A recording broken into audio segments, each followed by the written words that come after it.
Se la nuova legge sulla legittima difesa ha acceso un po' ovunque un vivace dibattito politico, tra chi segue con particolare attenzione l'evolversi dei lavori parlamentari c'è anche un avvocato padovano. Ernesto De Toni è il difensore di Walter Onichini, macellaio di Legnaro, condannato in primo grado a 4 anni e 11 mesi per tentato omicidio. Il 22 luglio del 2013 Onichini sparò 2 colpi con il suo fucile a pompa dopo aver sorpreso un ladro nel giardino di casa. Il suo è uno dei casi che ha contribuito ad alimentare le spinte ad una riforma della legittima difesa. Ma quanto la nuova legge potrebbe cambiare l'esito del processo fissato ad aprile alla Corte d'Appello di Venezia?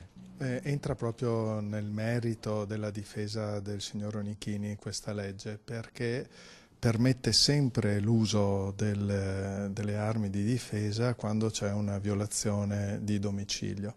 Mentre prima doveva essere comunque proporzionato. Se rimane così la legge come è stata proposta e come è in discussione, la parola sempre che va a sostituire, che va ad aggiungere la descrizione della condotta che non viene più punita, a questo punto vedremo che cosa succede, però la parola sempre che viene aggiunta sicuramente va a sistemare delle questioni che sono sul tavolo delle valutazioni discrezionali dei giudici. La nuova legge sulla legittima difesa potrebbe dunque cambiare il corso del processo a Walter Onichini.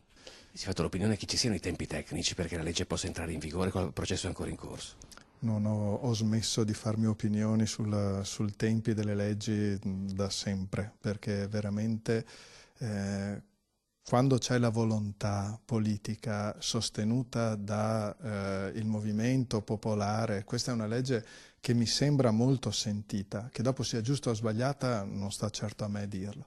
Quando c'è la volontà politica si fa tutto in un attimo, se questa volontà politica manca non si arriva mai a niente.